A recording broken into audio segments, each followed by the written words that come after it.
Hello, everybody, and welcome back.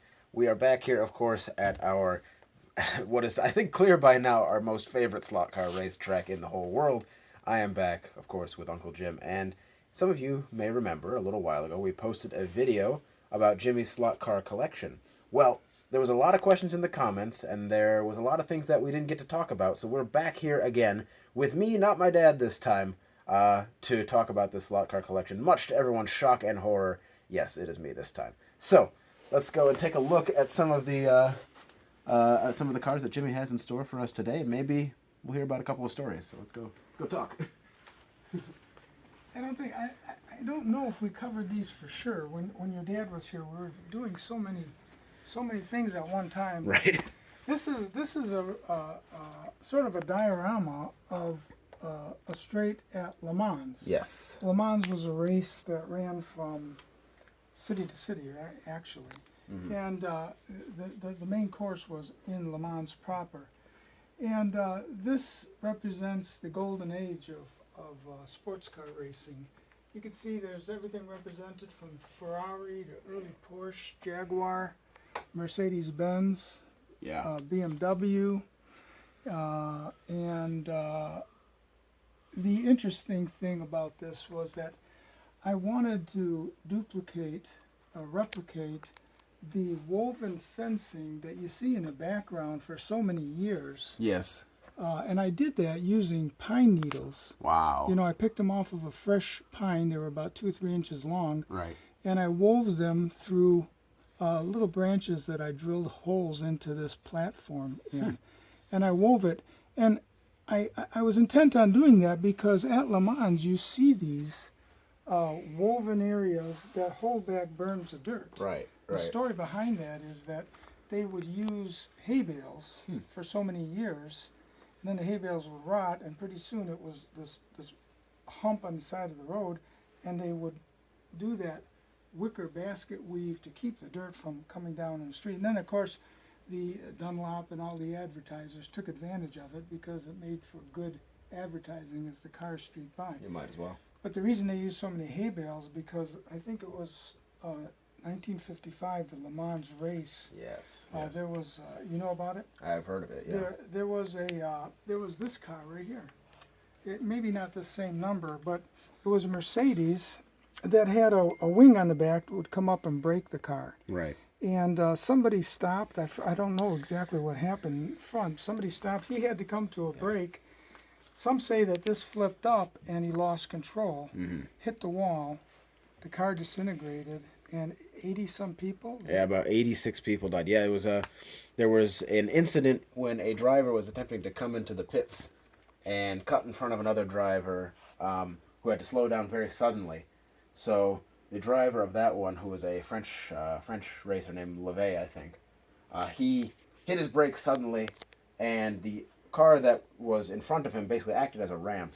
And off He went. Yep. I saw the videos. Many of you guys probably seen the videos. It's terrible. You see the engine just cutting through the crowd. It's terrible. But the point I'm trying to make is they began to put hay bales all the way around the track after that. Actually, racing stopped for For about a year. Yeah. for about a year. In Europe. And at then least. as those rotted, it formed a berm. And to hold back the dirt from rain, they would put that woven material.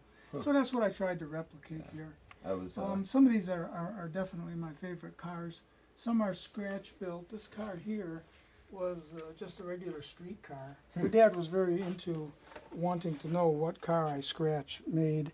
And I took the top off of it and I put a Lano cover. That's just a piece of black masking tape. Yeah. And made it into a sports car race. Now, back in this era, the professionals weren't part of it. I mean, Jaguar wanted to win, Porsche wanted to win, Ferrari wanted to win, and they would. But they would sell their vehicles to guys, and it was up to them to win or lose the race, right? Yeah. Yeah. The manufacturers didn't get into it until we got into the 60s sports cars. Yeah. Which is. But before we get there, that's the one back up in the corner there. Before we get there, I wanted to clarify something on the Group 5 cars. Oh, right. So I set up a little sort of a display here. Not necessarily a display as much as is trying to get guys to understand, because there are a lot of questions in the comments about what is the difference between a sports car that you buy at the dealership and a Group 5 car. If this Corvette, which is all hot rodded up here, but you can see the silhouette, the hourglass figure of a 6970 Corvette. Right. This is the same car, but used in Group 5 racing. Look at the back. You can see the Corvette jutting out the back. You see that, Ryan? Yes. The rules said that you had to buy a stock car, and then you could pop rivet all the aerodynamics in the world on it, and guys did. In fact, they took it to great lengths. For example, this Toyota here, they moved the radiators from the front to back here inside their bodywork. Here's the original Toyota inside there. You see it, guys? Yep. So the rules were a little bit loose. You know, they made you buy a stock car, but guys got real wild about it. These two are actually Porsche 911s. They're both Porsche 911s. They're both Porsche 911s. Look at the roof line. Look at the window. Yeah. But the rest of the bodywork is all pop riveted on. Yeah. And if you look in the back, let's move over here underneath this light. In the back, you can see the original Porsche. Oh, yeah. Can you guys see the I original can see it. Yep, Porsche it's in sitting there? right in there. Yep. Yeah. Are you picking that up? Yeah, that's So the original Porsche is down deep inside there, and those were the Group 5 cars. And Carrera makes some beautiful ones, and so does Scalextric. I think Slotted makes beautiful ones, and then of course there's ones that are out of scale, but we won't talk about those. But I wanted to show you one step further what the difference was between these two cars, even though they're both called Corvettes or Porsche 911s. Right. This is a Chevy Vega. Remember the little underpowered Chevy Vega?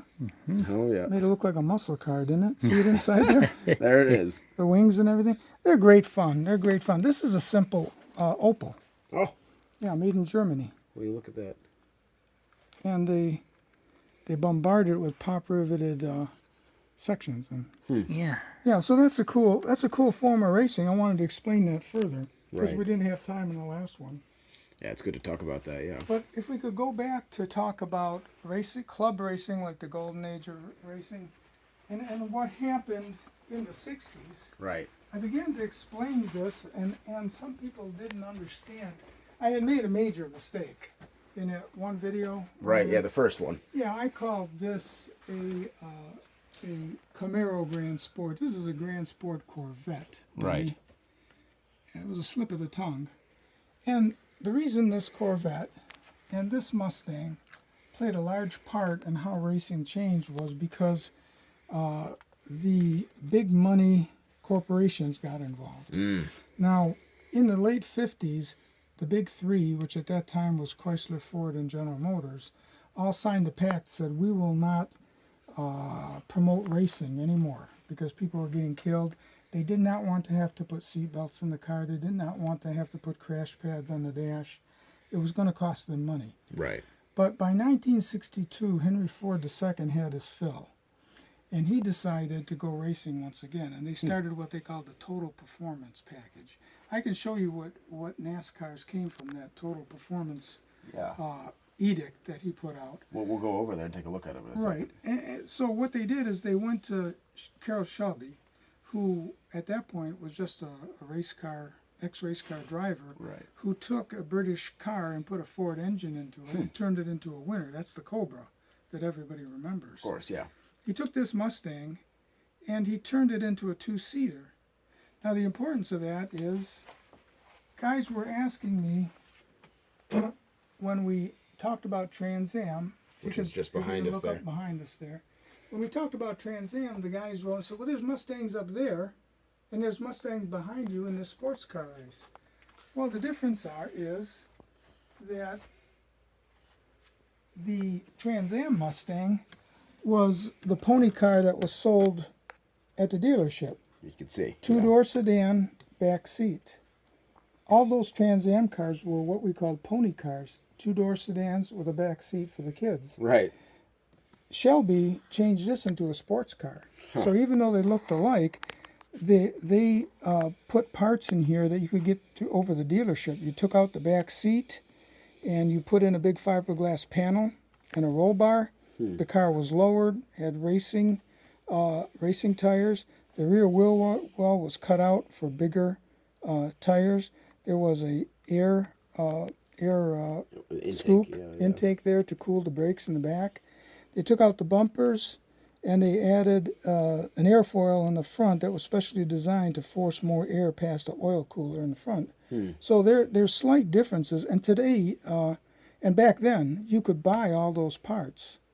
In fact, to be honest with you, for the last 30 years, I've been collecting those parts, and I've taken a rust-free 65 Fastback and made a replica of exactly what Shelby did to his cars. Well, that's cool. So we can look at that another another day. time, Certainly yeah. not prepared to do it today. No. But I wanted to specify the fact that the big three and big money got involved during that mid-'60s era. Right.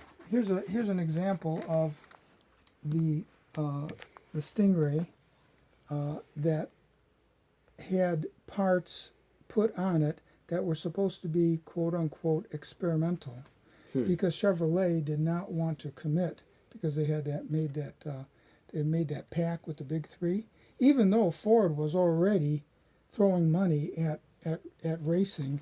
They still at Chevrolet denied they were doing it. But you can see the difference between a stock Corvette and the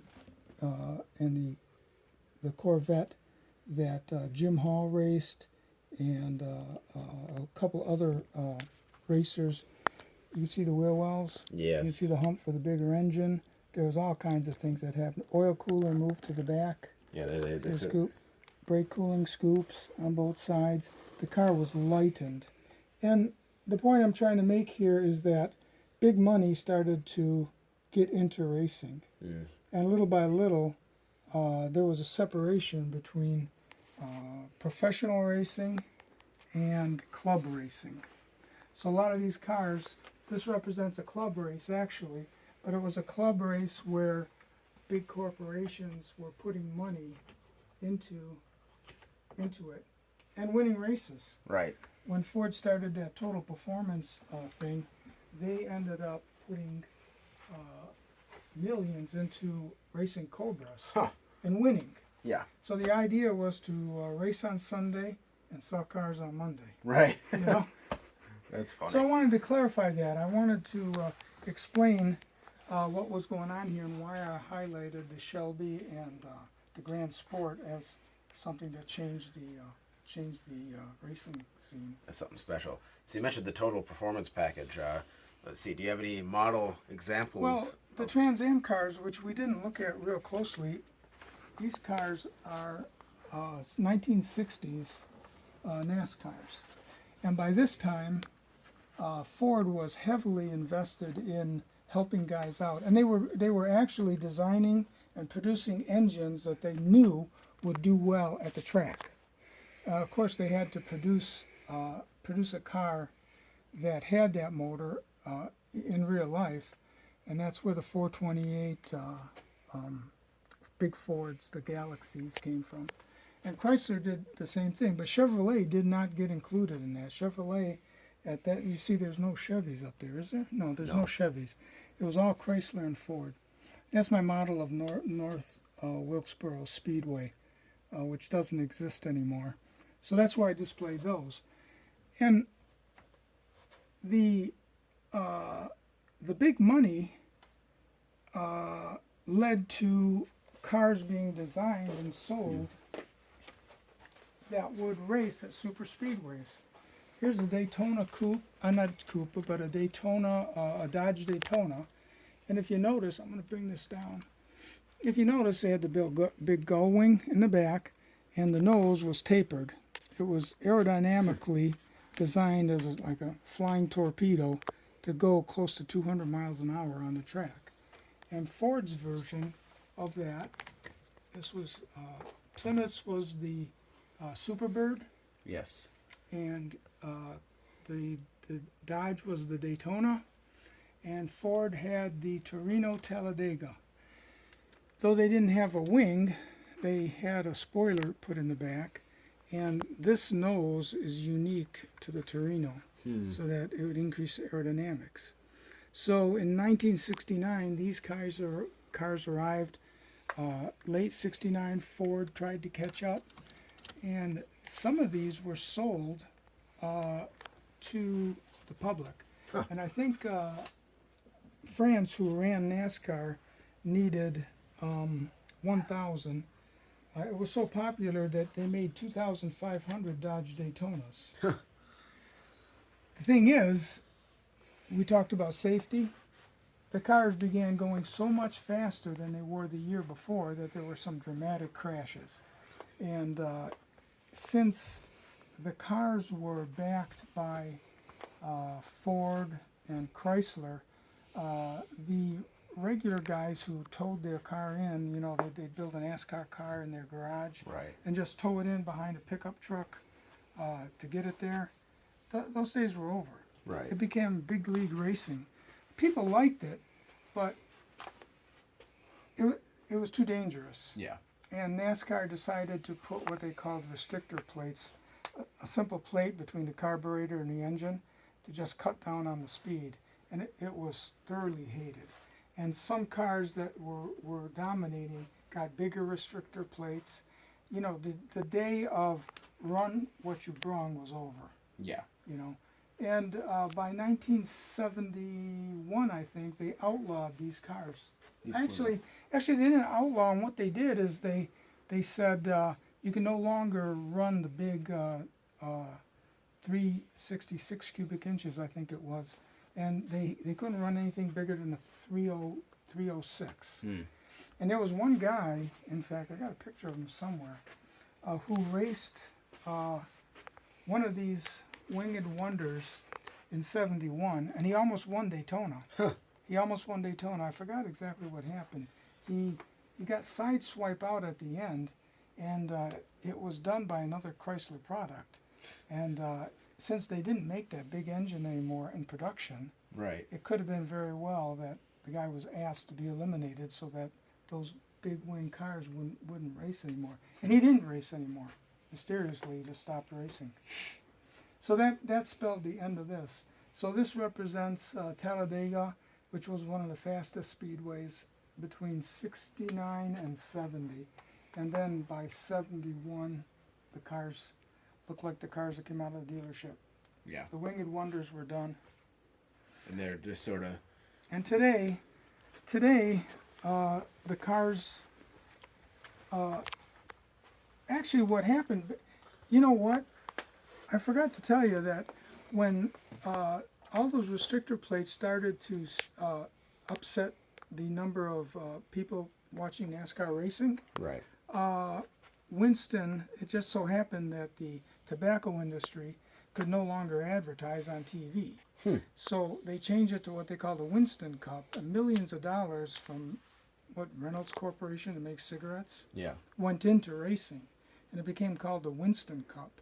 And that sort of lifted it up again, because now they could put out big prize money. Right. And they also broke the racing into two categories.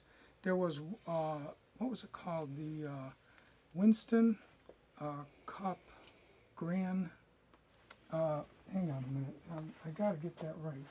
It was called, Grand National versus Grand American. The Grand National cars were the big cars with big block engines. The Grand National cars were Mustangs and Camaros, just like the Trans Am pony cars. Just like the. Yeah, because the Trans Am series had such a great number of followers Right. Right. that NASCAR tried to piggyback off that. Huh.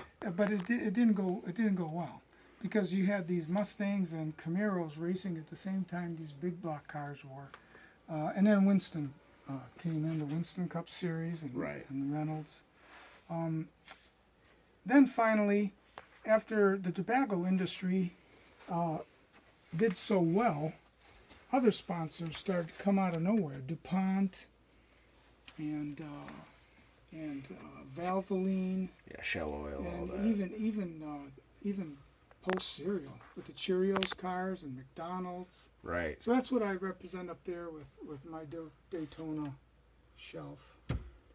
And that's where they stand today. As you say, that's most people who are big fans of NASCAR will see pretty familiar looking cars up Yeah, there right right, now. exactly, yeah.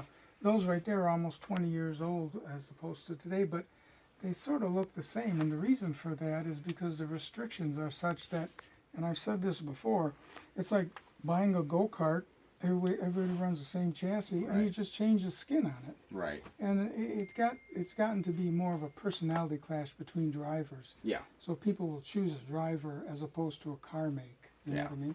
So it's not the same as what we had back here when Ford was throwing so much money at the competition to try to race on Sunday and sell cars on Monday. I'm hoping maybe they could get back to some of that old spirit again, because the personality clash, it could be fun and all, but No, it is, yeah. I mean, it only goes so far. we could only go so far. It's kind of fun to choose, a make and see what they can do with All the racing racing, division, all racing has its ups and downs. You Right. know? And just like I told you in slot cars, in the 70s they started going faster and faster. Yeah. And to go faster, the manufacturers had to make them wider and put smaller tires on them to get them lower. Yeah. And those were faster cars, but they didn't look like the real car anymore. Yeah. You know what I mean? And it died a slow death. I had told your dad about manufacturers these days who are making cars too wide and Yeah. too low. They look cool, but Yeah. they're not the stock, and they're not to scale. Yeah. And they don't fit on my track because my track was designed to just clear stock scale cars. Right. I'll show you two of those. Let's go take a look. Here's two cars that both look cool. Don't they look cool? They do. I love them both. But one can't run on my track because when you go down the straightaway, two of them won't pass each other. Right. This car is out of scale. Hmm. This car is the perfect scale for a 1/32nd scale GT40. You see how low this is? Yeah, The it's- tires are small, they're out of scale. These are the scale size tires. Right. So there are manufacturers who make cars like that. If you want to go fast, you go towards those. But in my opinion, just like real racing, it could die a slow death. I mean, what's to keep them from going even wider? What's to keep them from dropping the detail on these? Maybe taking the windshield out because it adds weight. Right. And that's what happened in the 70s, and that's what killed racing. I'm not saying that slot cars today will go that route, but it's definitely going in that direction. So Well, that's the thing, people looking for that faster car, yeah. Whereas if you put some restrictions on it, like it has to be in scale, it has to be, then you can kind Yeah, of at preserve. least, like they did in England. Yeah. In England, it had to be to scale, and it had to have a number and a driver inside. Right. Because today they just add cards inside without a driver, and to take weight away. Right. And that's what I saw kill the hobby through the 70s. Right. So Just like real racing, it has its cycles. right, everything Slot does. cars do too. Everything does. Yeah. That's super interesting. Well, that was pretty cool. Taking a look at some of the parts of the collection that might have been missed during the other video. Yeah. Well, there were points touched on in the comments, and I just wanted to clarify. Right. Yeah. Well, thank you very much for showing us All your right. collection again. If you guys like this content, obviously, leave a comment. Tell us what you want to see. We'll try and make a video about it. If you like this video, be sure to, drop a like below and subscribe to the channel if you want to see more. Otherwise, we'll see you next time. Signing off.